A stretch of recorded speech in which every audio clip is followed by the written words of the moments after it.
UPPCS में दोस्तों trend देखा जाता है कि यूपीएससी के क्वेश्चन सीधे सीधे उठा के पूछ देते हैं। चाहे आप लास्ट ईयर साइबर डोम देखेंगे, चाहे गरीबी का कारण जनसंख्या वृद्धि है, जनसंख्या वृद्धि के कारण गरीबी है, ये देखेंगे सारे क्वेश्चन एग्जैक्ट यूपीएससी के रिपीटेड है। तो मैं आप लोग से बार बार ये सजेशन दूंगा, यूपीएससी के 5-7 साल के प्रीवियस ईयर क्वेश्चन आपको बगल में रखने हैं, वो सोर्स नंबर 1 रहेगा।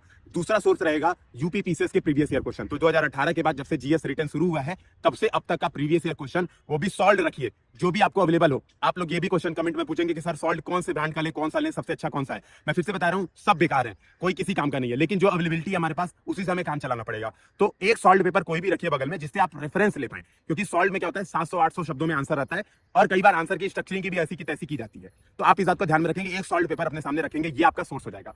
तीसरा जो सोर्स है वो ये है कि आप जो भी सोर्स फॉलो करें केवल एक सोर्स फॉलो करें। ये नहीं कि रैंडम कोई भी, किसी ने कहा कि मॉडर्न हिस्ट्री के लिए विपिन चंद्रा पढ़ो, किसी ने कहा कि स्पेक्ट्रम पढ़ो, तो आप सब पे कूद रहे हैं। आपने जो अब तक तैयारी की है, आपने प्रीलिम्स निकाला है, इसका मतलब आपने जीएस बहुत अच्छे से तैयारी की है। प्रीलिम्स नहीं भी निकल रहा है, अगर आप तैयारी कर रहे हैं तो सिंपल सी बात है, अगर आप 2024 की भी तैयारी कर रहे हैं तो आपको एक माइंडसेट एकदम क्लियर करना पड़ेगा कि मैं एक सोर्स ही पढ़ूंगा, मेरे पास 50 सोर्स पढ़ने के ऑप्शंस नहीं है। तो ये बात ध्यान में रखिएगा।